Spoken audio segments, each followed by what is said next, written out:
It's not funny. Hello, everyone, and welcome to Cerberus at the Improv. It's the Earthquake edition today. Timothy and I were shaking in our boots because we're little girls. Andre, you seem fine. You don't seem at all impacted by the earthquake. No, because we're a little bit far from each other. Huh? Really? 5,000 kilometers. It will take maybe 2-3 seconds to arrive. Quebecers, they're cut from a different cloth. You're stronger than us, British Columbians. Parallel universe. This is I feel like the Tokyo newscasters and all those bad YouTube videos we see where everything's shaking around them and they're still trying to do the news. We could add some intrigue to this episode. Tim, you and we can shake our cameras. We shake the camera thing. I was like, there we go. End up knocking my armoire over. That would be bad.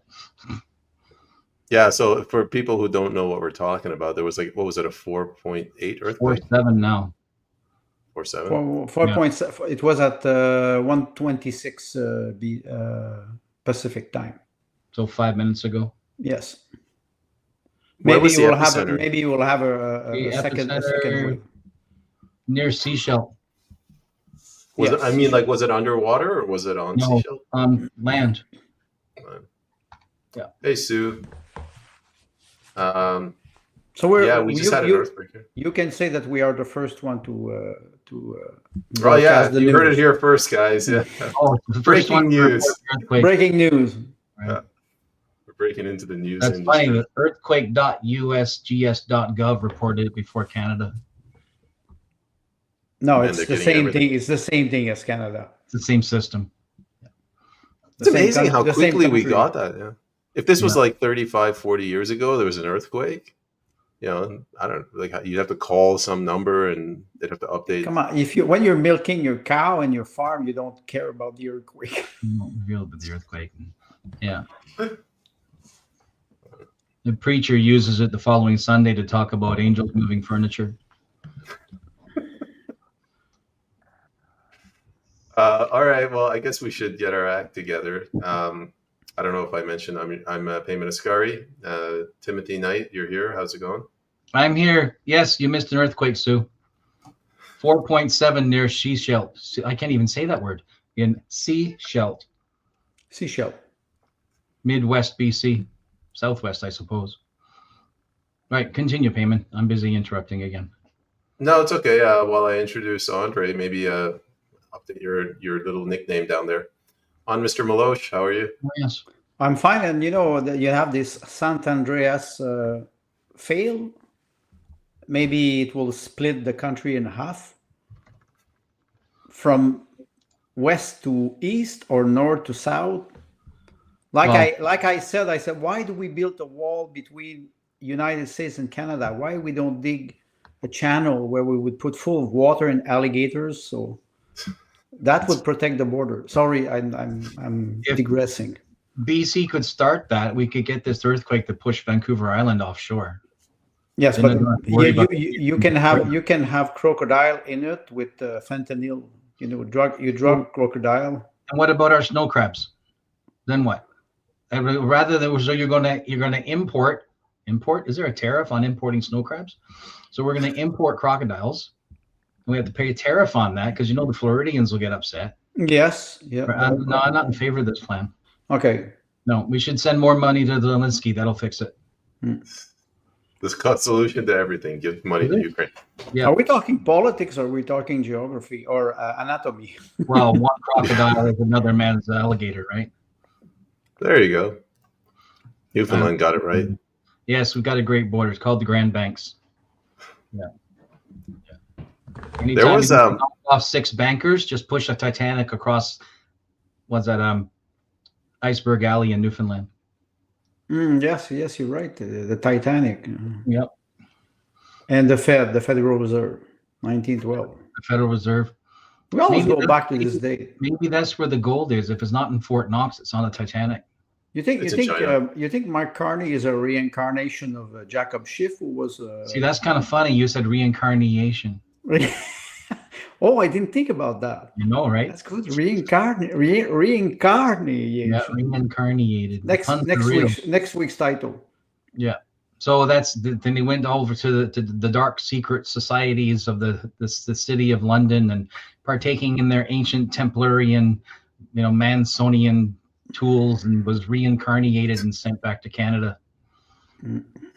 They will censor us.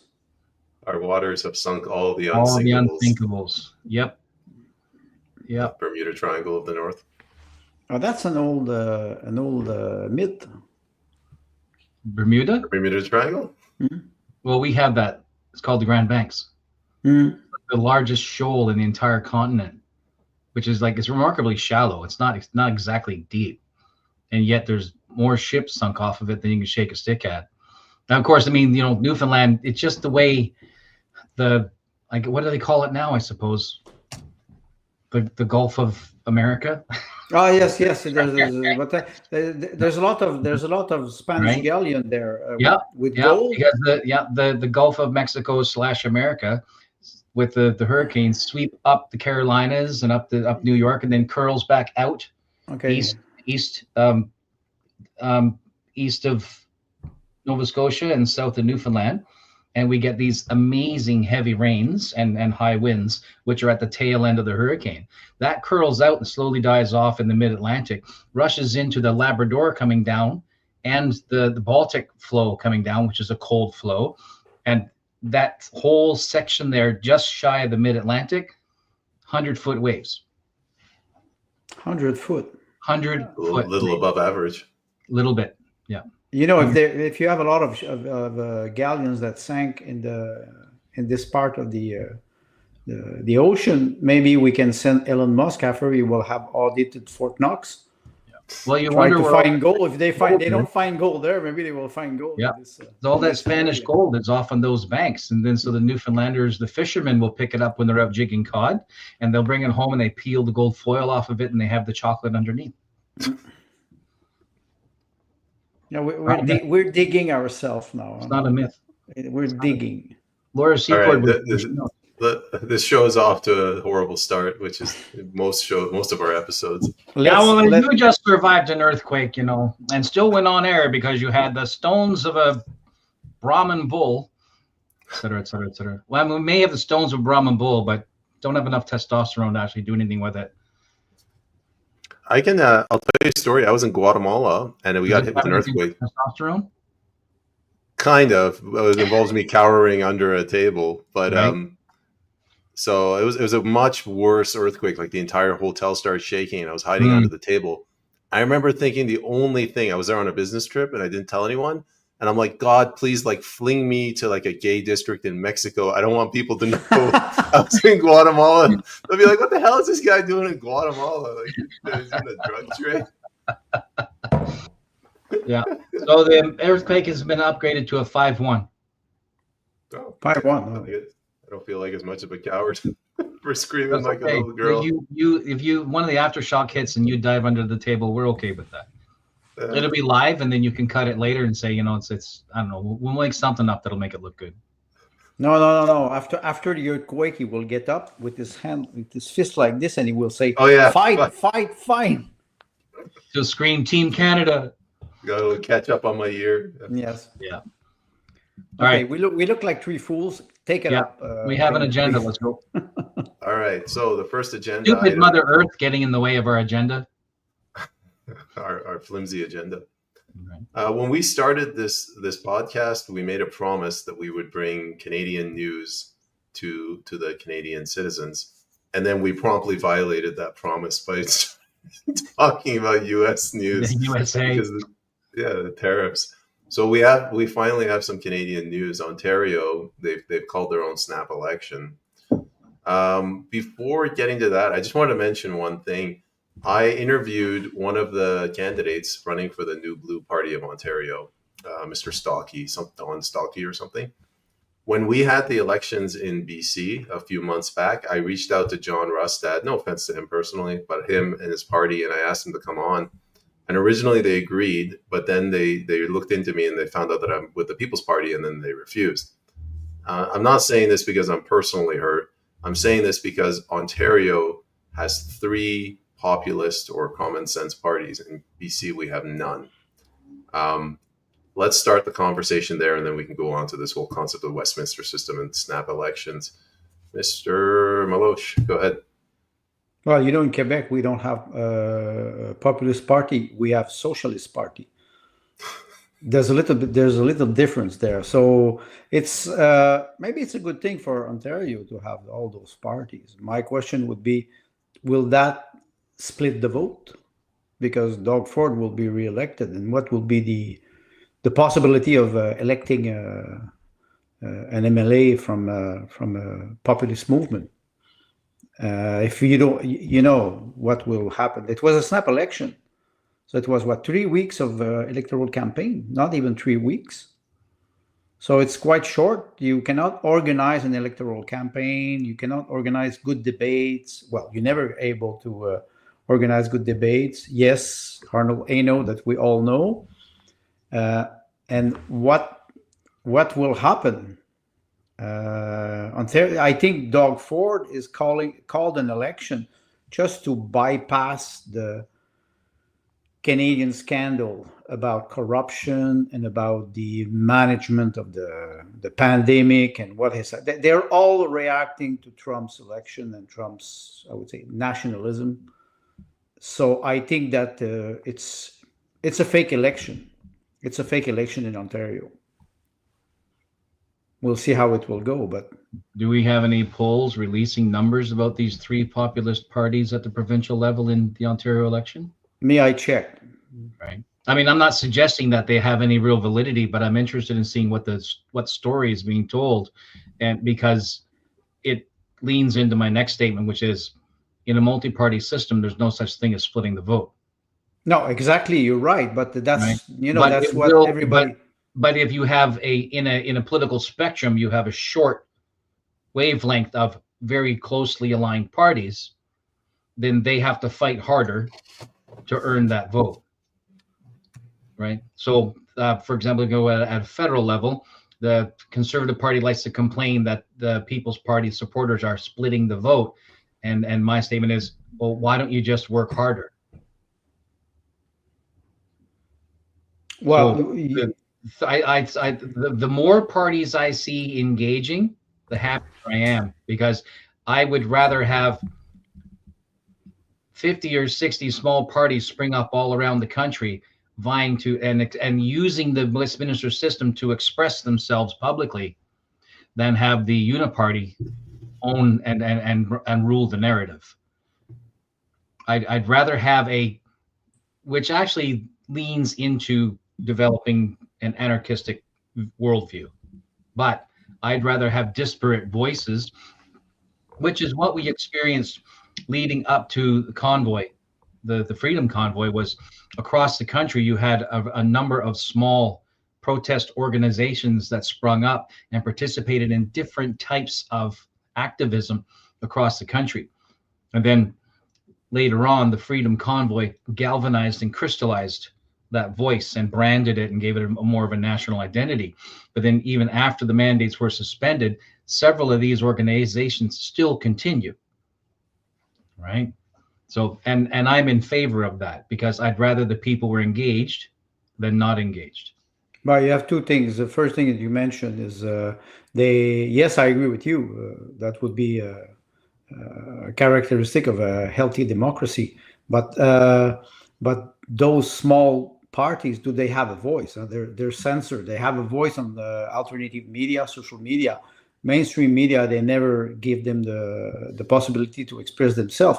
There was a by-election in September in Quebec, in La Sarre-Villemar, and the People's Party of Canada was not invited by Radio-Canada when the independent candidate was invited to speak on national media.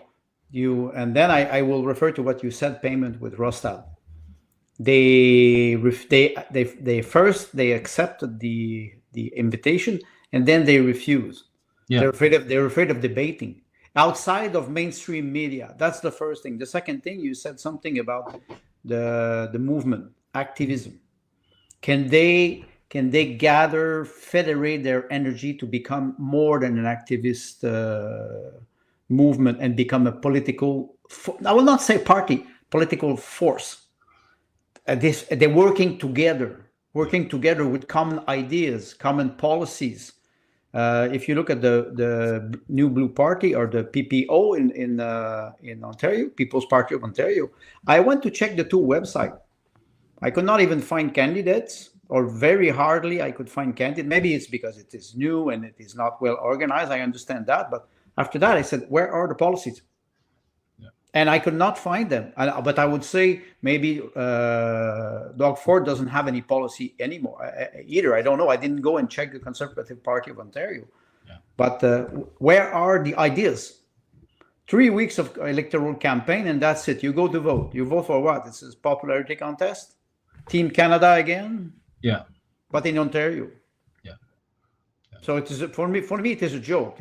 Snap election like this are always a joke. They want to consolidate their power or to hide something, hide corruption that we see everywhere in Canada. Yeah. And the incumbents always have a head start. Yes. Yes. Yeah, that's a given. But I've been toying around with this idea of, I mean, it's one thing to have codified rules. It's another thing to have sort of customs and traditions that you follow in politics. And those things assume that you have a sense of morality. But if your morality kind of erodes away, those institutions are still there, but they don't serve the same purpose. I'm talking about this snap election. Like a snap election works when the legislators are working in the interests of the people. So 51% say, it's time for a new election. But it doesn't work when it's politically expedient. So Doug Ford, he realizes that he can use this Trump tariff thing to get a stronger bargaining position for a new election. That, to me, that tells me the institutions they're failing now. There's a simple fix. Mm-hmm. That's right. why he's using it. He's using it, and he's not serving a democratic opinion. The simple term is you legislate an election date. Done. Yes, but that's where I was going with that. But I was wondering if you guys wanted to push back and say, no, Payman, you don't understand the spirit of dissolving Parliament, the Westminster system.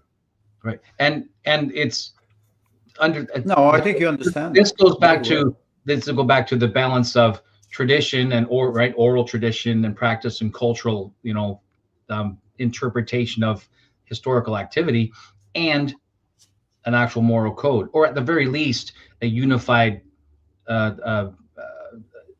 approach to doing a certain thing, like a unified approach to politicking, and the country politicians at all levels are morally and intellectually corrupt. So what once upon a time was a culturally accepted, like an oral tradition, because it didn't need to be codified, because this was the culture.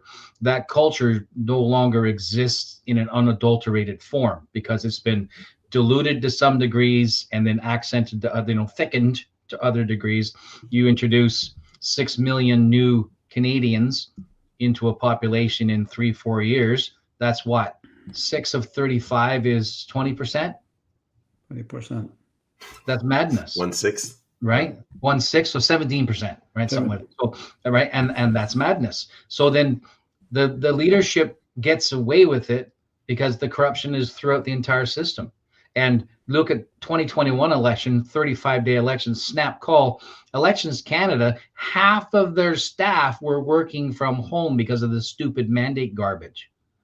It took 2 weeks into the election, and campaign proper, before Elections Canada got caught up. To gather all the data and be ready for the election. That's right. So that they could support all the candidates, including uniparty candidates.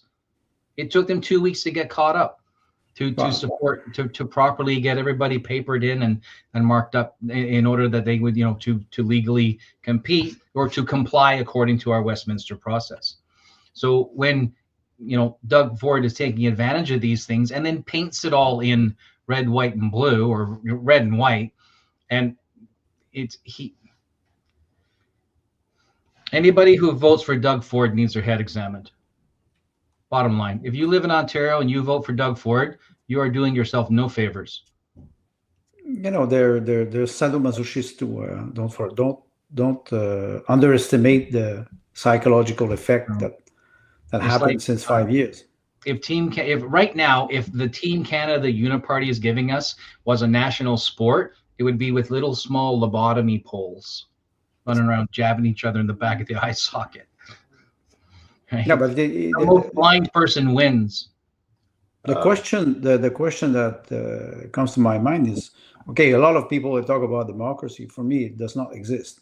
It's a game of self-interest, and like you mentioned, it's not the institutions that are corrupt. It's people who are more morally corrupt. I had a conversation today with a little coffee shop that I go to buy my coffee, and we were talking about corruption everywhere. In Quebec, there's the system for driver's license and license plate, and they implement a new computer system in 2023. The cost was about $800 million. Now they're evaluating the cost at 1.2 million. The system is failing, and people who were programming, managers, they hide all the data and the cost of the real development, and now it's a scandal. And you look at this and you say, wait, if the pot of jar is there, the pot of candy is there, why you would not take it? So morally, everybody in the system, as we all have to ask ourselves, what's our moral duty? If we go into office and we don't have a good moral, we will be easily corrupted. A lot of people who arrive here, they lack morale. And when they are hired by the government or public service, they unions, they defend their work. They say that they defend their workers. Canada Post was in strike. Everybody's defending his own self-interest, not thinking about the collective common good, if I would say. Yes. So what is happening now in Ontario, they will just, like Payman said, he will just consolidate his power for negotiating. But it's right. I want to go to something Sue said, but what you were describing, you said anybody that votes for Doug Ford should have their head examined. You could apply that nationally to the Liberal Party. Yes, but I like picking on Ontario. To each their own. When a government in Canada is in good polling period, they call an election, early or not. When a government is in trouble in the polls and have lost moral authority to govern, they delay an election. Yes, so that's an interesting observation. But let's look at this federally. Well, let's go back to Doug Ford. So he's called this snap election in the middle of all this heated fear mongering and faux patriotism, FAUX patriotism. If he's calling a snap election, which is counter to what Sue's saying, but that doesn't mean she's wrong. It means, why is he calling a snap election? Because he can think in this atmosphere, he can win. And he's probably right, because look at America. They've never elected another president during war. They stay with the same president. So do we have Canadians who are likely to respond the same way? When politically we are in some form of cultural crisis, are we likely to swap out new heads of state? Well, you talk about when you are at war, you don't have election. Think about Zelensky. That's the first point. The second, right? No, but the second point was very funny, because I don't follow hockey since many years because I have other interests. But yesterday with the Four Nation final between and it was very funny to see Quebec nationalist who promotes sovereignty of Quebec cheering Team Canada with the Canadian flag. I was laughing. I was telling myself, this is a schizophrenic society. They that's why I talk about self-interest. Yesterday they changed their SIM card and they were all cheering Team Canada. So everybody's supposed to be cheering Canada, Team Change Canada. their SIM card just so that the CIA has to carry 2 separate files on you. That's well, come on. It's been what, 6 years? You every 18 months you change the SIM card. You had the pandemic, and after that you had the Slava Ukraine, and after that it was Trump is Hitler, and that's it reminds me of like Game Boy and whatnot. When you play a different game, swap it a different card. Exactly. So honestly, politically speaking, it's boring. But it shows the mental state of most Canadians. This is hilarious. New Noise Inc. Whoever the guy on the right of my screen is, he's 100% correct. His name is right under his that would be Andre. Whoever the guy, moral relativism. This is me. If I look at the screen, the one on the right, it is Tim. But I look at my. Don't wink. Really? You trying to get me in trouble? Yes, of course. No. So yes, the moral relativism is actually, in my opinion, the single largest root underlying all the trouble we have in the West today. And we cannot. The idea is not to attack people directly; is to make them think about how we conduct our lives in our private life and on public space. But public space as an ordinary citizen, voting is important, but getting informed about what is happening, not always following. I look at the polls. You look at the polls, they have polls, federal polls every 2-3 days, and depending who's polling, you have Carney will win, Poiliev will lose. Then it is like, wait, this is an instrument. It's a tool to think. It's not the truth. So as a ordinary citizen, we have a duty to at least try to find information that is credible. And this is difficult. It's very difficult. It's difficult because at all levels, public and private, those involved in the political game have an axe to grind. They have personal goals. Yes. Every one of us. That includes me, right? I have personal goals. I happen to like gainful employment, right? So we have particular personal goals. I'm really in my head now squirreling off on all the problems with moral relativism. And we have a system that it's taken us centuries, centuries to get to this thing.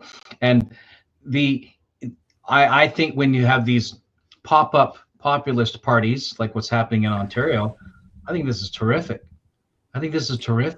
Because even if, politicians watching a hockey game, even if these multiple little political populist parties that are showing up during the Ontario election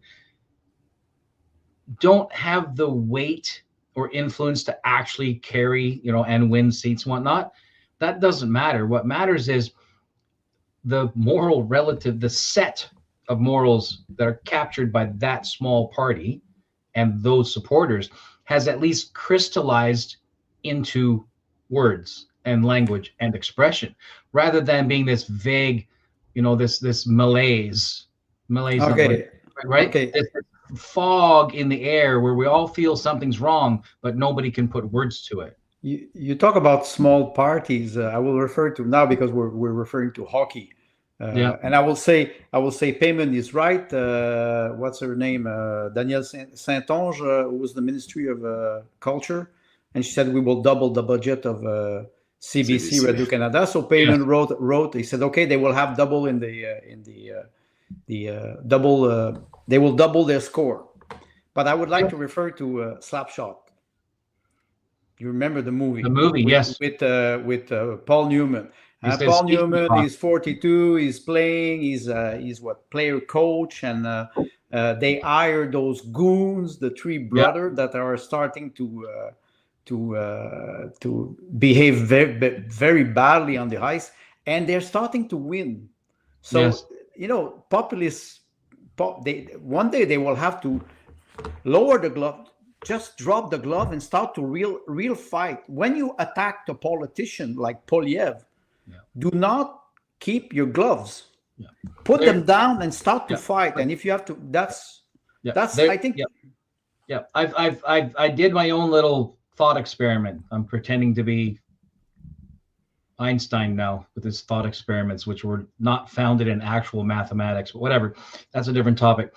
3 phases. 3 phases is the quiet Canadian protest, where we're all having bouncy castles and barbecues and feeding the homeless in downtown Ottawa, which is very important. Don't get me wrong. It was a landmark moment in history. And then you have your Martin Luther King Jr.'s who are doing sit-ins, like physically putting themselves in harm's way and forcing the police to engage with them and forcing the cameras to record what was happening, which we're not there yet. But we do have protesters up in the logging roads who will do it, right? And at oil line that will do it, and electrical dams that will do it. So they'll go. And the third one is the Malcolm X. Physical violence. Well, that's why I say I always refer to civil war, but it's not what I'm hoping for. Right. But the long-term tendency is that they have pane and circus, games and bread, but now it's not enough. They will want blood because blood. These are the 2 thugs in Slapshot. Yes, they're starting to win the game. And because they're violent, and people, they say they start to have more audience. People are following the club, and I remember when they arrived in another city to play, and they're in the school bus, and they all show their butt outside, and it is a totally vulgar movie, but it is an icon of what people want. They want one day they want people to politicians now. They're like very polite and come on, and even the debate, I'm sorry, they're castrated. They cannot express their own idea. I want to say, just boring. You mentioned something about the hockey game. I was watching people these days. They latch on to something and they lose their mind, and it's not just the politicians. So when this hockey thing happened, when they booed the hockey game, and then yesterday I think Canada won. I don't watch sports. I'm too busy. Canada won, yes. Good for us. The 51st state won. The 51st state won.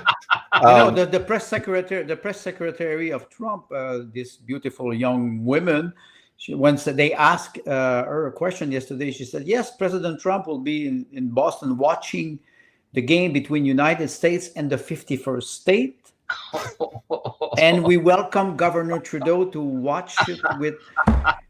And she's laughing. She's laughing. Of course, maybe they're laughing a little bit less today because Canada won, but this is 1700s Europe. Maybe. Right? Where the aristocracy are intentionally inviting each other to come over to their new castles, right? The high era of French art and whatnot. And they're all bragging about their new multi-billion. Come on over to my castle because yours looks like garbage. You can't even build a castle. Come on over. But we'll invite you and and this is the same aristocratic behavior. There's a concept, the word it is potlatch. Potlatch, it is a word that was described by Georges Bataille, French philosopher. And the potlatch is you have 2 king or 2 warrior. Then they have their army. And one chief invites the other one and start to give him gift, lots of gold and women, and to show him his power. Right. And the other person, the other chief, has to equal or be able to offer more, because the purpose of the gift is not to congratulate somebody; it is to humiliate him. And this purpose of I'm so wealthy, I'm so rich that I will be, like you always say to him, I will be merciful. Yes, am I not merciful? Am I not merciful? I'm bigger than you. I can give you more than you can ever dream. Yeah. So that's This is a play on the concept of tribute. Yes. Right. So, for example, like King David, and King David conquers all of the surrounding nations. And he says, if you don't want me to finish you all off, you give me the money. And then by the time Solomon steps in, they're in so much of a position of economic power and cultural power, they don't even have to have any military might anymore.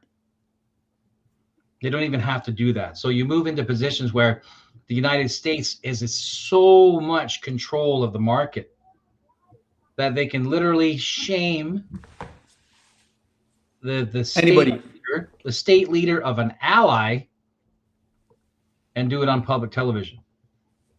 And the ally is obligated to just smile and wave. Well, you mentioned something important. The allies. Do United States have allies? Well, vassals. They have vassals. They have vassals. Yeah. So so now we have a new lubricant. We can remarket Vaseline. All right, we're not going there. We're going to go to New Noise Inc. He made two good comments. Doug Ford is in a pinch. I don't like him anymore, but he knows the Sunshine List dynamic is against him. That's why he always goes with Trudeau. The Sunshine List Fed employees is a family vote. Everyone votes for the high pay, pension, and benefits. What's the Sunshine List? I was going to ask you, what is that? I'm not familiar. Is that the list of people that make over $100,000 in public sector? Fed employees is a family vote. Is that a nepotism or a despotism? Because we do know that. What did we suggest the other that of those who vote? Of those who vote, about 40% of the voting bloc are public employees at some level, and so are inevitably voting to keep their paycheck. They are loyal to their employers. Right? So I'm guessing 100K over is the published list. So anybody making over 100K in Ontario is so you're suggesting that anybody making over 100K in Ontario has a very high likelihood of voting for Ford? Can you clarify, New Noise? Is that public sector only or public and private over 100K? I think it's public sector, I would say. Is there a difference at this point? Do we have no anybody in Ontario who works in the private sector? Good point. But it goes back to what you were saying, Payman. The snap election is there to consolidate for Doug Ford. It's there to consolidate his power. Reaffirm his power. Yeah, because New Noise might be driving. I don't know what's going on. Yeah, he's hosting the show. So we're gonna go and have a coffee. It depends on the next earthquake. It was in my brain and then I lost it. What's next? Welcome to my world. Right. Sometime. Okay, Sue Kellen Dyer.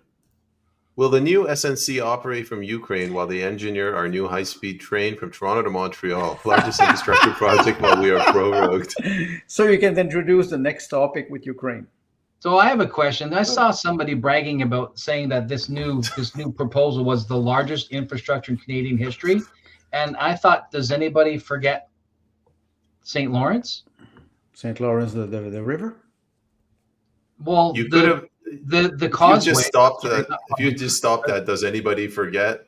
Everybody forgets everything these days. Everybody forgets everything. Try to just segue. No, but well, Sue's hijacking the show. Well, now she's referring to SNC-Lavalin. She's referring to Jody. What's her name? Raylan Bold. Wilson Raybould. Jody Wilson Raybould, and it is coming up now. It is coming up now, and I'm not surprised. I can guarantee you, when I was working in Hydro-Quebec, we were dealing with SNC-Lavalin, and with very, very expensive contract, developing contract. And when the scandal arrived with Jody Wilson Raybould, it was buried under a pile of bureaucracy. Justin Trudeau got away with it. And what you're seeing now, you can relate this with Ukraine and the new announcement with the high-speed train in Canada. In Quebec, we have the REM, the Metropolitan Electrical Train. That was financed by the Caisse de dépôt et placement du Québec, which is the Quebec pension plan. Wow. And it cost six. It was supposed to cost $6 billion. It cost Nothing 12, to see here. and it is not working. Every time you have a snowstorm or a little bit disruptancy, it is not working, and they shove it to in the throat of Montrealers. And it was a consortium that was associated with SNC-Lavalin and Alstom in France, that was bought back by United States. So those big consortium, what they do, when they have this type of contract, they cut the cost and they accelerate the development, but after that they increase the cost. What happened with the money in Ukraine? It's the same thing. The money in Ukraine just disappeared. They want to audit Ukraine now because $300 billion of money, half of it disappeared. But I followed the crisis since 2022, and people they're discovering this, and I'm saying, shit, 3 years ago we knew where the money was going. We knew it with Hunter Biden, with what happened with the Maidan. We knew exactly that it was a black hole in Ukraine. Mm-hmm. You cannot imagine the number of Ukrainian people in Europe that are wealthy, with a lot of money, expensive cars, and you have 1.1 million men who died since 3 years in Ukraine. But that's... Andre, you said we knew where it was going, like it's going to be wasted in a black hole. Yes. You knew that. I knew that. Tim knows that.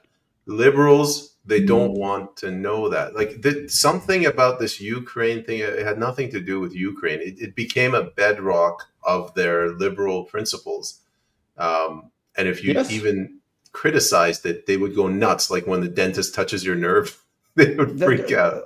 No, you're right. And you're right. We knew it, but we are censored completely. And some whistleblower tried to warn people, population, MPs that yes, houses the largest laundry. What can I say? The show is done there. There's nothing more to say. You saw what happened between Trump and Zelensky, and Trump said, "Wait a second, we sent $300 billion, and the money is guaranteed in Europe, but United States they will be in the ass because they will lose everything." But honestly, 4 years since 4 years of the Biden administration, they just sent the money in the black hole. 60 or 70% of this money went to the military complex in the United States, and the rest was laundry money in Ukraine. That's the reality. Nobody wanted to talk about it. It was Slava Ukraine with a little flag. Like I said, they changed the SIM card. Now everybody's discovering, because you have Dodge in the United States, Fort Knox. Now Elon Musk is they're making jokes about it, but behind that he's going to bring a live camera in to see if the gold is still there. That reminds me of someone in the audience will probably remember first. In the late 90s, there was a show, Mexican American who used to do these dramatizations, and I remember we're going to open this wall and find Al Capone's hoard. Exactly. I remember that. This is that. That's Musk recreating that. Yes, with the master of telereality, who is Donald Trump. He's the master of telereality. Macron. Stu, you should do stand-up comedy.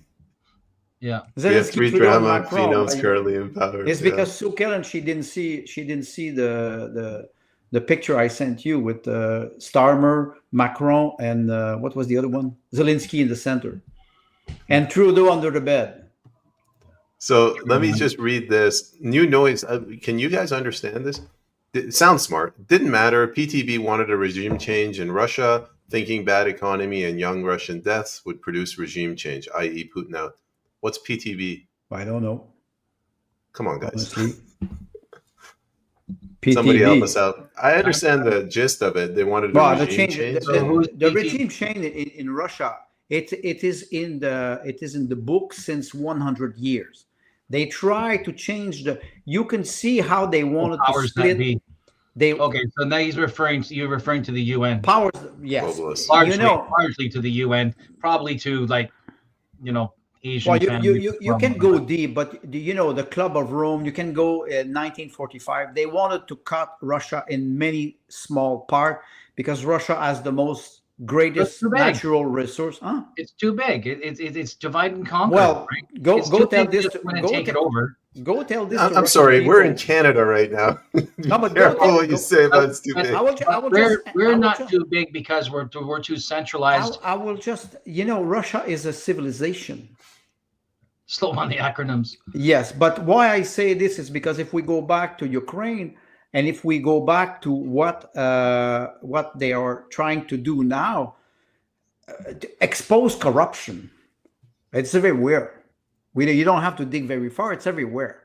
So what everyone who will now, everybody can be a whistleblower today. When Snowden was kicked out of United States with the NSA. He had to go to. They denied him asylum everywhere except in Russia, and he was bringing some insight. Julian Assange, it was the same thing. Yeah. Now everybody can be a whistleblower because with the whistleblower they have become official. For the first 25 years with the 9/11 event, yes, and everybody was having a little part of truth. But they cannot say it. Now you have Elon Musk, who says we will do a tele-reality show. And like you said, we will bring a live camera and we will see if there are gold in Fort Knox. Yeah. Right now, there are some people who robbed the system for 25 or 50 years. Now there's a congresswoman. She's a senator in the United States. She makes what, $555,000? No, she has a bank account that is about $200 million. Can you imagine the number of the level of corruption? This is what I was thinking. Like the IQ in the audience is like the average IQ in the audience is a couple points above. Well, this is more good. We said we were going to have blue collar conversation, and now we're all like these educated people. Get off our chat. It's because payment you don't calculate the IQ right. It is 33 each. Of us? Yes. Of us? Also, between the three of us, we break 3 digits. We have 100, but it's a good thing we have the fourth wall because they're the only intelligent ones here. That's exactly what I was. I'm gonna let's focus here, guys. Wolf said something. They can relinquish Ukraine because they have pincers in Romania and Syria, new compounds.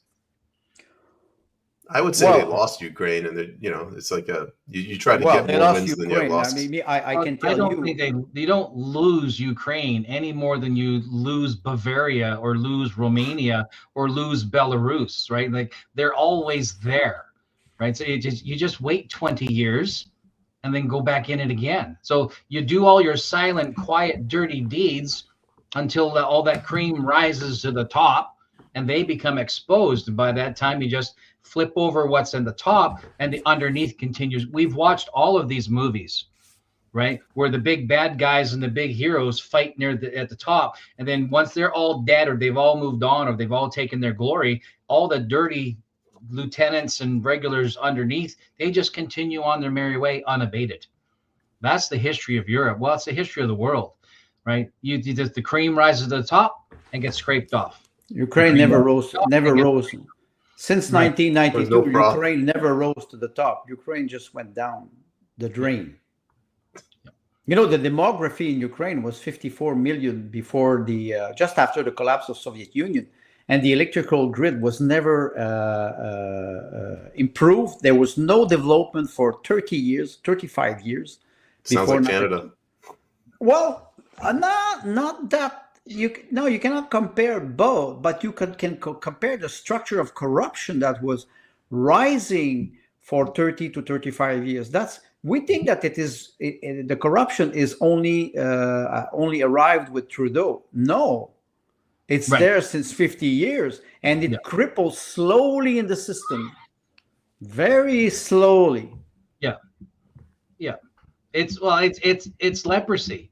For a long time, you just don't have any feeling, right? And by the time it begins to actually show up on your body and you're losing fingertips, right, that you're already a dead man walking. Well, So If you Wolf go, says relinquish is not losing. I wasn't paying attention. Who's he talking to? Andre? Anybody? I don't know. But if you go back with the comment of Sue about young, no, Ask a young Canadian what, yes, and they don't know Wolf, because they're not taught. Oh, sorry, this one. Yeah, ask a Yes. young Canadian what the Not USSR taught. was. young As a matter of Canadian. fact, even Gen X was not taught about USSR other than what was given to us from the Western German storyline. Well, okay, that's Right? one We thing. knew we were much better educated about Nazism and fascism than we were about straight up USSR, their implementation of socialism.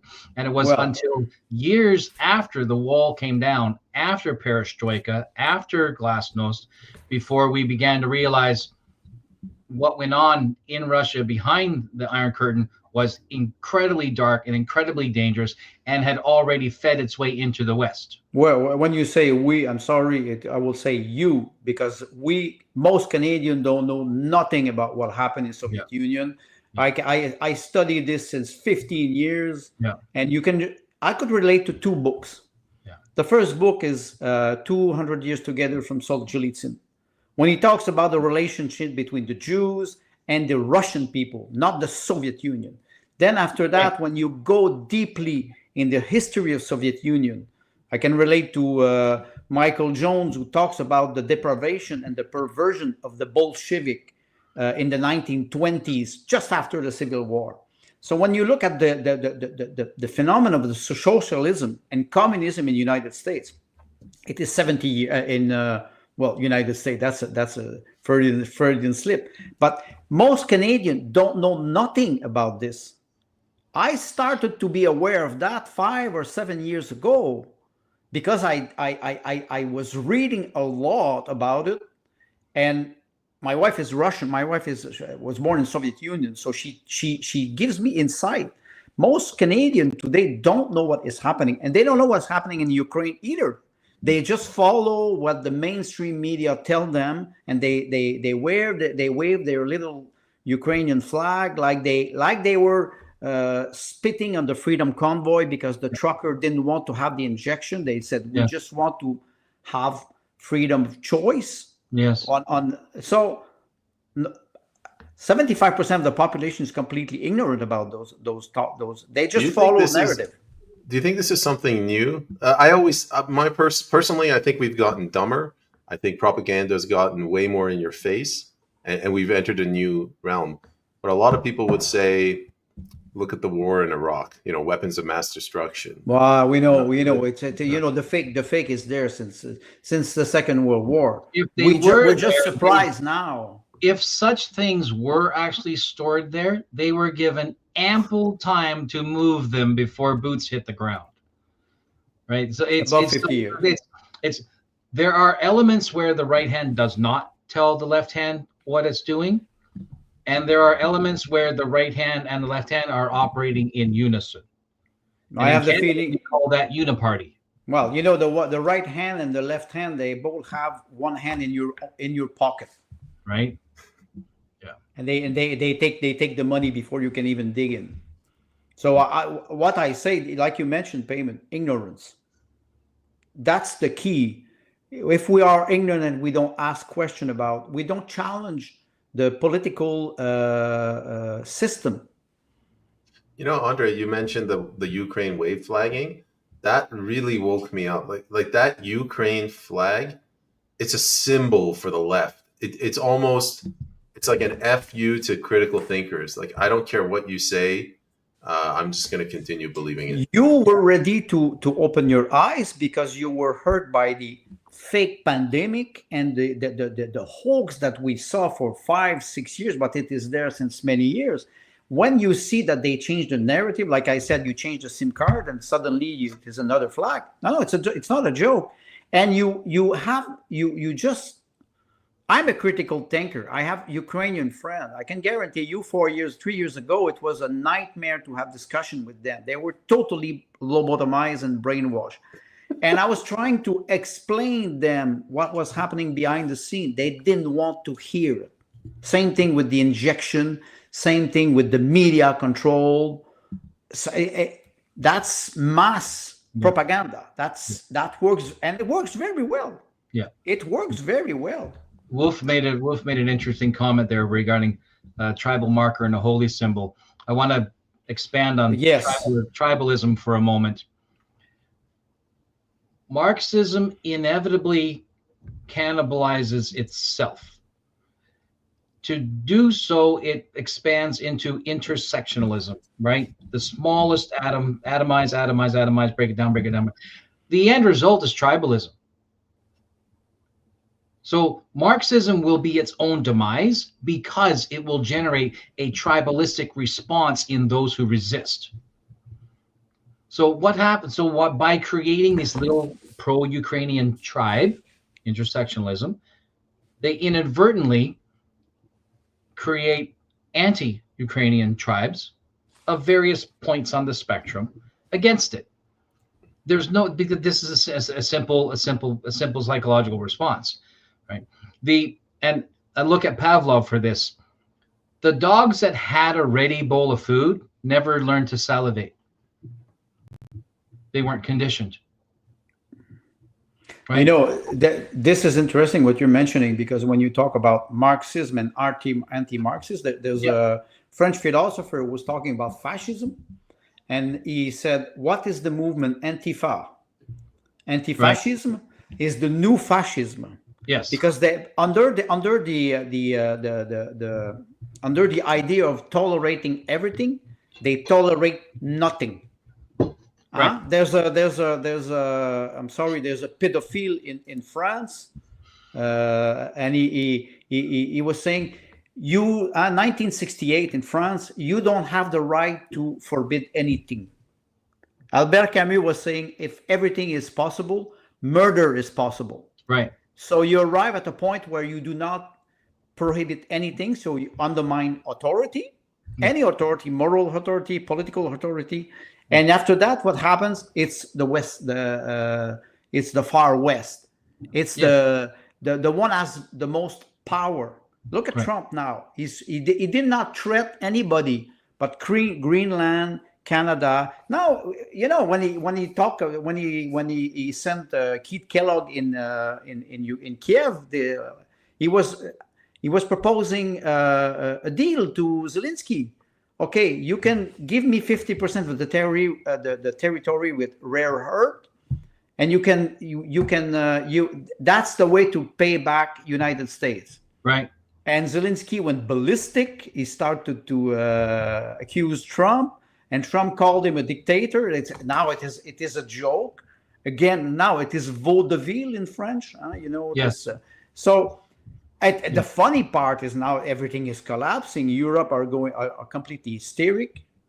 Macron called a summit in Paris. Nobody went there except the pre-Baltic Republic.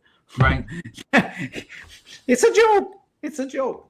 And at that time, Russia it's like this fairy tale from Ivan Krylov. The cook ask his cat, Vasya.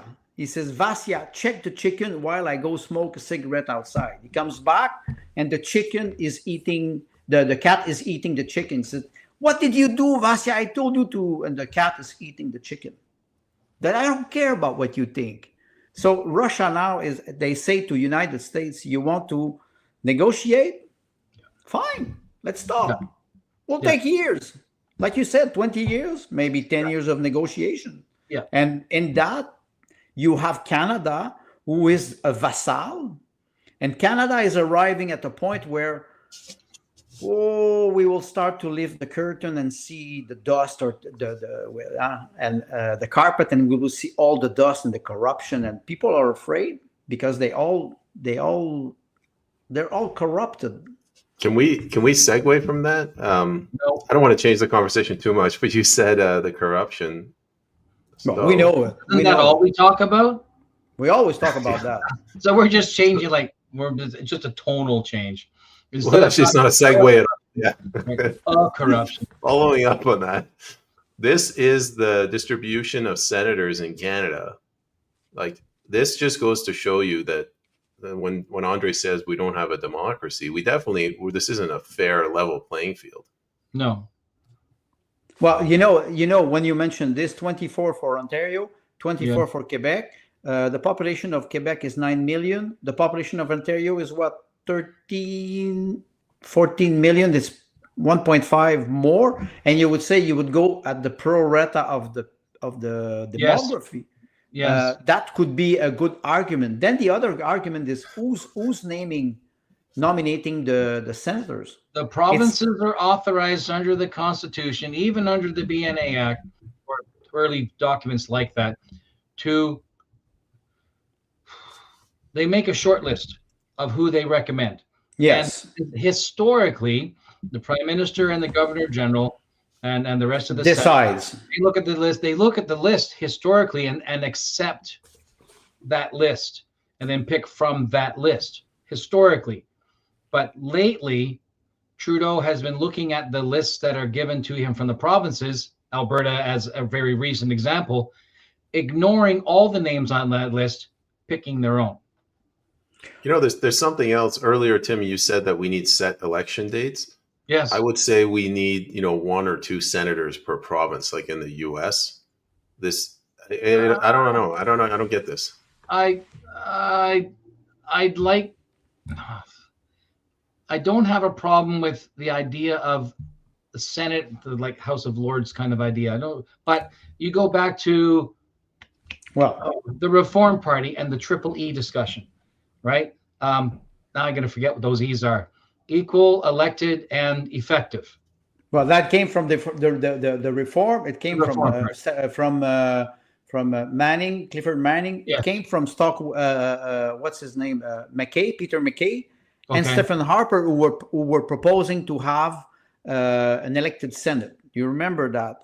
What's that? That one E is elected. Elected, yes, and I'd be in favor of that. The question then is, what kind of weight would a senator have to weigh onto? Because House of Commons is supposed to be the legislative body. The House of Commons is supposed to be the source from which a bill is authored, right? Received, debated, and then sent and for proposed. Yes, voted on. Right. And so, how much influence should the Senate have on that process? Right. So, my thought there is, except for rubber stamping's not right, because why would I want to spend $200,000 a year on a House of Lords that does nothing but rubber stamp stuff until they're dead? So what it was intended to be is no longer the way is no longer what it was intended to be. And you have Trudeau intentionally, well, they've been doing this for dozens of years. I remember Harper was doing it. He loaded it for his own benefit as well. They always do it. Yeah, they always do. There was a question payment from Wolf about Quebecers oligarchs. Does he have names? Because does he have names? Because I have names. That would be a good question. The Quebec oligarch, I can guarantee you, I have 3-4 names that are always there since 75 years. Don't mention it on this show. They'll assassinate all 3 of us. Have another. No, but it's because the question is Quebecer oligarchs. You could say Ontario oligarch. You can say the establishment. Oh, the Chateau Clique and the family compact thing. No, it's more complicated than that. You have some people. Who owns all the press. First of all, and think about Rupert Murdoch in Great Britain. Yes. He owned all the press. Now he's attacking. After the scandal, he got out of it, and now he's attacking Trump. You think in Canada, who owns the press in not the CBC Radio Canada, but all the press that are private. All the press that are private in Quebec, it's one family that owns practically all the press. Do you think it's different in the rest of Canada? They control the narrative, so they control the opinion, and they will do whatever they can to push their agenda whatever it is, what United Nation 2030, whatever the agenda is, they will push it, and they will push people to wave this small flag of Ukraine, or to go get the shot, or the sustainable goal, whatever it is. They control the narrative, and he's right. But we never named them. If you don't identify your enemy, your real enemy, you will not be able to fight them. Well, then we're good, because we can say Voldemort now. Well, that's why when we were talking, I was referring to Slapshot, and the fact that people drop the gloves and what happened with the 10 people who are supposed to have collusion with the China? There was a phrase on X: name the names. Name the names. Name the names. And that's nobody gone names now. the names. No, because now it's all Team Canada. That's all that. So we forgot the phrase. We could bring back this phrase: name the names. Here, Sorry, guys, I just want to jump in. Yeah. Who is this news noise guy? He's pretty smart. That's how they got Harris out back in the day, when he started looking at cutting the fat from the government. Who's Harris? The Doug Harris was the Prime Minister of Ontario, and he was. I remember it was in 2006 when they started to implement the. Yes, he was starting to implement the solar panel program for Ontario Farm. Mike Harris, exactly. Yeah. And what is happening? He was promoting, he was pushing this agenda for farm, so they could do a transition to solar energy and everything. And I think they provisioned $100 million, something like that. And many farms, they started to convert to solar energy. And after 18 months, Harris said, there's no more money in the program. So, and you arrive at a point where they promise something, but the system never works. It's always, if they say it will cost $500 million, it will cost $5 billion. There's no accountability nowhere in any program, because we are governed by technocrat and incompetent, ignorant. That's the burden we have now. Are we basing our society on a meritocracy or mediocrity? Big difference. It's mediocrity is too much work. Well, that's why we're going down the drain, whatever you have Team Canada or not. We're going down the drain, and maybe what Trump is doing with Elon Musk and the DOGE, Department of Government Efficiency, he's just saying, well, that's enough. You know what's funny about Dodge is that the American government already has a department that is responsible for fiscal management and fiscal oversight. They've already got a department. We do too. We got everything. We get everything from provincial ombudsmen to oversight committees to. We have these systems. Doge sounds way cooler though than ombudsman. Sounds way cooler. Well, that's. I just find Doge really cheap marketing. Well, it is cheap marketing. We were referring to Ukraine. And there was an interview with John Elmer. I wanted to mention that because John Elmer is a United States correspondent. He lives in Moscow since 30 years. He's very eloquent. And he was talking about Trump, and that could apply to Poilievre, or that could apply to many people. He said they're talking like with slogan. Yeah. They never, it's axe the tax, the Dodge. They always take a small, because their brain cannot process complex information. Maybe that's maybe that's why they're trying to ban TikTok, because they don't like the competition. Come on. When Trump on Truth Social, when he said, it was funny, he said, it is United States who won the Second World War, helped by Soviet Union, who lost 100 million people during the war. You say, wait a second, man, did you consult an historian or what? What are you having the same cocaine as Zelensky? What is it? They are surrounded by incompetent, and they have declarations that are very. It's show. It's a show. If you follow John Elmer, for example, He's very eloquent. He's a real diplomat, and you can see that he's not pro-Russian or pro-United States. He tries to see the real picture of it, and he tries to give it in a simple manner, which is it's very honorable to do this. There's a lot of people who understand what is happening, but because they don't have any media exposure, they're mute. They're mute, and I would say information goes up very, very, very slowly. Yeah. If it goes up, whistleblower was the first 25 years of 21st century. What will be the next? I don't know. Guys, we promise to keep this to below 3 hours this time. Too many John Wayne. So just quickly, what are your thoughts on this argument? We say that by the time the election gets to Manitoba, we already know, it's moot what the rest of the country does. I look at this is disgusting. 231 seats for them and 107 for the rest of us peons. Once upon a time in my lifetime, the election results weren't shown until the following day because of the 4-hour difference. There was a blackout. So in BC now it took you one. Sorry, people in Alberta and BC who know what's happened in Thunder Bay and can literally vote accordingly. Yeah, but that's federal. In BC, it took you 1 month to count everything. And it's technology. We smoke a lot of weed here. Yeah. Provincial election, weed mixed with fentanyl.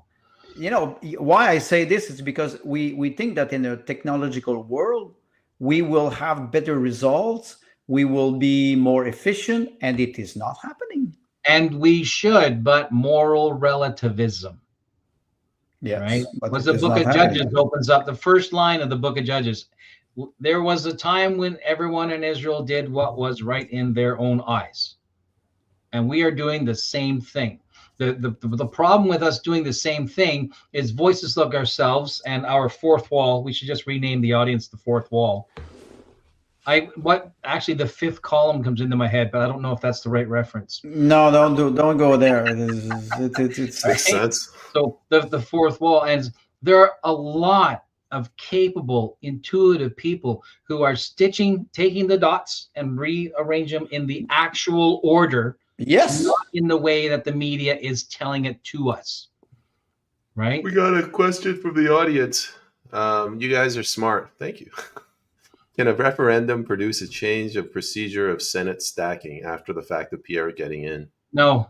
There's no referendum that will work in Canada. An example. Don't be a salty Quebecer. No. I can guarantee you.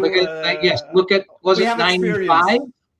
Quebec referendum was 95. Is that correct? When was the last one? 1980, 1995. 95. So in 95, we thought we might actually get somewhere with this, but then the powers that be decided to completely fuck the question. Well, that's the first thing. Don't forget the other thing. You had another. That's a legal referendum. term. Effing you the had question. another swear jar moment, but yeah, that's a legal term. Tim, you had another referendum. You forgot Charlottetown. That was a national. No, that was a referendum. Is that the property rights one? No, that was for the Constitution, the Charlottetown Accord. It was rejected. There was one. Yeah, they wanted to put property rights in the charter. Is that one? Maybe, I don't know. I'm not a constituent. But you are right. But why I say it doesn't work? I think Tim froze. Maybe it's the earthquake again. At least it's a flattering pose. No, because the question is important. A referendum. The electoral system doesn't work, and a referendum will not solve the problem. It's more deep than that. Who in the federal government would respect the people's voice, i.e. referendum? There's another word too, initiative, although that's more a provincial tool. Who would respect that, the people's, this tool of the people, enough to sit down with the legislature, work it out, develop a program, and implement it? Who do we think would do that? The answer is nobody. Well, Indians from India and Chinese, most probably. Noisy made a comment. I disagree with that comment because he said well, if you put it back with Oh, 80% comment? cheaper. 80%, yes, go back to this. This is, I like this. With Let's technology, it talk would about- be 80% cheaper. You can just go to Quebec now because the SAAQ, Société de l'Assurance Automobile du Québec, who's managing license plate and driving license, they implement a system, computer system or platform 2 years ago. It's not working. It was $800 million of development, and now they discovered that all the high management have hidden fees. Now they will go up to $1.3 billion, and the system, it doesn't work. The Ministry of Technology in Quebec looks like a complete idiot, and he says, "Oh, I'm not responsible for this." Who is? Technology does Alberta. not serve nothing if you have morons who are programming. Yeah, It's not complicated. Yeah, the things that we can do with our interconnected technologies these days is astonishing, and does actually should represent significant savings and improvements in quality, improvements in customer experience. Should theoretically, in theory, that's it. But when all the dirty fingers are responsible for pushing the money around, you end up with a system that is intentionally designed, maybe not intentionally. No, it is intentionally designed for a job creation program. Yes, it is intentionally designed. It is intentionally designed. They when IT company they propose a contract, or they bid on an offer from, or a requirement for the government. They always push their fees 20 to 50% more, because they want to avoid bad surprises. That's bad design. They don't do design. They don't analyze the job. They don't analyze the process. They don't do the requirement right. And after that, they compensate with increase in cost. I saw this so many times. Forget about the last 50 years with technology. Yes, technology could be incredible, but when it is managed by morons and idiots, that's what you have. You always end up like that. I'm sorry. I always blame the voter. He'll take the jar. I always blame the voter, though. Like, the voters are putting up with this. Yeah, the politicians are stupid, but the voters are like, well, we're just going to vote this guy in, or we'll vote that other party in again. And they're manipulated. Andre is not necessarily talking about elected individuals. He's talking about general contractors. He's talking about suppliers in the industry. He's talking about tradesmen and tradeswomen who know that it only takes 2 people with a shovel, but there's 7 there.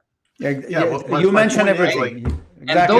And those are employees. Yeah, but if you had a general contractor that you're using, and the general contractor is using an idiot bricklayer, you'd still fire the general contractor, and you bring in another one. No, he won't fire the idiot bricklayer because that's his wife's youngest brother. Yeah, but that's his problem. You would just go get another taxpayer's problem, but the taxpayer doesn't care because the taxpayer is the one on the shovel. Well, I'm not on the shovel. Andre's not on the shovel. Well, the producers I'm talking about. In my corner, I've got your shovels. Tim mentioned something important. The level of bureaucracy. I mentioned the level of ignorance or incompetence, and the fact that it benefits people. It benefits people, and if I cut your income, or if I cut your benefits, you will fight back. That's a normal reaction. Yes. Then that's why I always talk about corrupted moral. If we are introduced the union into this situation, well, unions have a big responsibility in this. They're corporation now. In Quebec, you have la Fédération des Travailleurs du Québec, the Federation of Workers in Quebec. It's a fund that is worth $35 billion. $35 billion to defend people who are essentially a construction worker, and they are on stock market, and it's a huge corporation. Henri Massé, who was the president of the Fédération des Travailleurs du Québec in 1990, he was saying the union, it is corporate Quebec. Corporate union. Those unions, that's why Jack Mead Singh drives a Maserati, because No. That's why I say this. It's because all those unions, they're so powerful. Look at the Teamsters. Look at the Ontario Teacher Union. It's billions of dollars of money. They have to manage this money. They have to I would say control it. It's huge. A lot of pension plans are based on those big corporations that are unionized. That's one other problem. The corruption is everywhere. It touches everybody. There was a woman, the woman who was the president of the, I forgot, it's in Quebec. She was in Dubai for the COP27, which is on environment with the United Nations, flying a private jet. Wait, she's the president of union in Quebec. What is she doing in Dubai? We saw this last week. It was in Montreal with the snowstorm. The mayor was in Colombia having a party in Colombia when they cannot even clean the street in Montreal. They act like it is normal. Everything is normal. I'm amazed that people are not on the street now having. That's what I'm trying to get at. Like the people, they just don't revolt. They don't rebel. No, they don't even protest. No. Well, they do, but not enough voices are protesting, and we're not getting any real representation in mass media. Yes. And those voices that once upon a time, back to 2020 and forward, were actually representing through alt media outlets, right? True North, Rebel, Keen Bext, et cetera, et cetera, et cetera. They've all swung toward Conservative Party of Canada support because that's where their bread and butter is going to come after Pierre rebrands the CBC, and he's going to be looking to. So these voices have swung also. We've also lost whatever voice we did have. So then you have little, mom and pop startups, to use News's line, like our podcast and Sue's podcast and others who've done similar things, who are, as far as anybody is concerned, nobodies, and starting to stand up because there is no means. Look at, for example, nobody in the mainstream will give Maxime Bernier a voice. He literally has to go to the States to get similar aligned ideological podcasters and whatnot who will interview and have conversation with him, so that their supporters in Canada will watch an American show to get information about Bernier, who is has actually formed an actual federal party that's simply not getting an ear in the mass media. So back to News again, he mentioned we should be doing startups. And that goes back to something that's very important to me as a business consultant. I've always pushing people to say, do something local. Do something local. It's not easy. It's hard to do. The provincial government is very keen on drawing as much taxes out of the private business person as they humanly can. Lots of mom and pops are suffering because they have difficulty competing against big block retailers, but it can be done.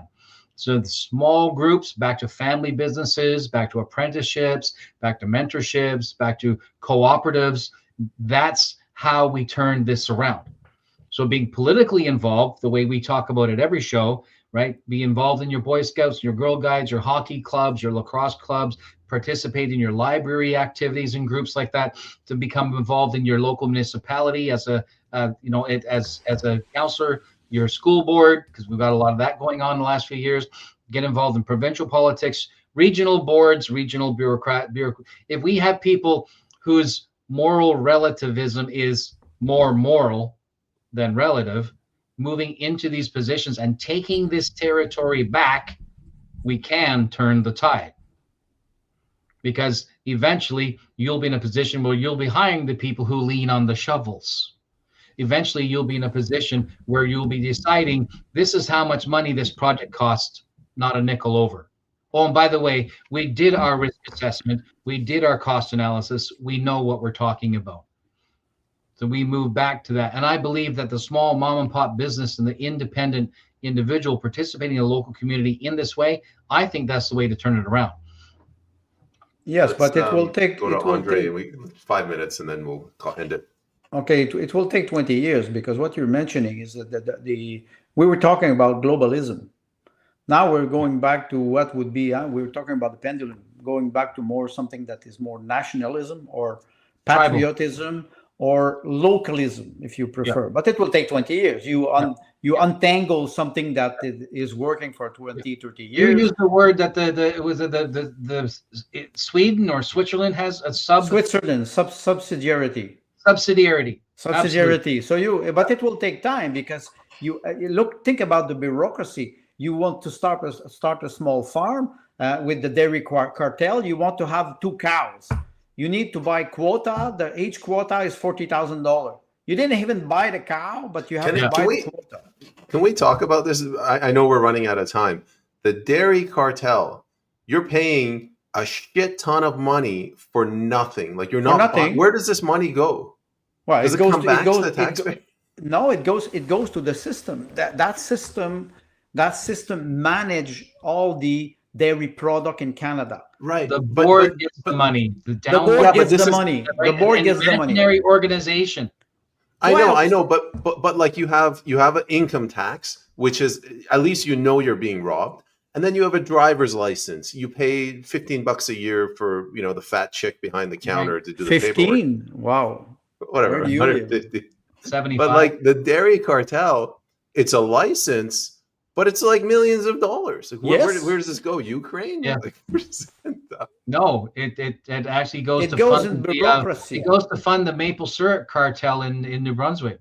Well, this is a Pandora box in a sense, or it is a polichinelle secret everybody knows about it. The fact that here subsidizing your industry is not bad in itself if you have rules. How come a young farmer cannot have 10 cows? He has to invest $400,000 before even buying anything because that's the quota. He cannot get out of it. So it means his father cannot even give him the farm as a heritage and retire because it's the price of the farm are skyrocketing because of those quotas. Overprotecting the system. It's the system. It's those unions. They're protecting their job, protecting their self-interest. I'm thinking about ostriches. Yes, yeah, same thing. I'm thinking about chicken, poultry, because I'm thinking about bird flu nonsense, which I'm thinking is a narrative in part produced by the poultry board in order to rig. Thank you for the timing on that word. To rig the system to keep those who don't have the economic and legal clout to resist the big voices and the big quota owners, to keep the little guy in fear and to keep him physically suppressed by every now and then going to his farm and killing off 20,000 of his animals. That's so the madness of it is extended to ostriches of all frickin' things. It's everywhere. We are a colony in Canada of Great Britain. When Keith Starmer they implemented in Great Britain, they said every chicken owner will have to register their chicken. Yeah. But you know what the British did? They're very Machiavellian British. They went on the website and they were going to buy roasted chicken and they registered the roasted chicken. They made the website collapse. Like you idiot. You want to play this game? We will play this game with you. They collapse the system. We have to resist. Somebody arrives in your farm. He's an inspector, health inspector. You welcome him with a gun. You say you want to test my animals. You go out. You don't have the right to be here. You remember it is Daniel Smith, I think, who said to the health official bureaucrat federal, they said you will not come in Alberta to inspect our farm. Oh, when the CFIA was doing random inspections of dairy and I think that was yes. I think that was Scott Moe. That was Scott Moe. So he said you have no authority here. That was a very good statement. So I honestly, Yeah. I advise people to not be violent, but to resist those I would say this type of bureaucracy. You were for the ostriches. They arrive, they don't test, or they say, well, we have to slaughter all the birds, and that's the law. Isn't that that's Ukraine in the 60s? Or you can go deep there. You can go Right. you can go in many things, but when the law is unlawful, you have to oppose. I You agree. have to oppose. Yeah. Like you said, maybe Martin Luther King, Martin Luther King Jr. Jr. You oppose peacefully, but Yes. where we will go next, I don't Yes. know. I'm not suggesting nothing. Well, I'm in favor of sit-ins. I really am. It's just the question is who would participate. And the truth is that they have to be independently organized. We could take some example with the oil protesters who sit. That's right. The environmental protesters are doing it. Why is yes, but they're completely idiot. Also, Andre, I don't think that was a sit-in. They attacked the pipeline with axes. No. That's not the reference. I'm referring back to when I was a teenager and in my early 20s when we heard, and people would simply line up on roadsides and or chain themselves to heavy equipment.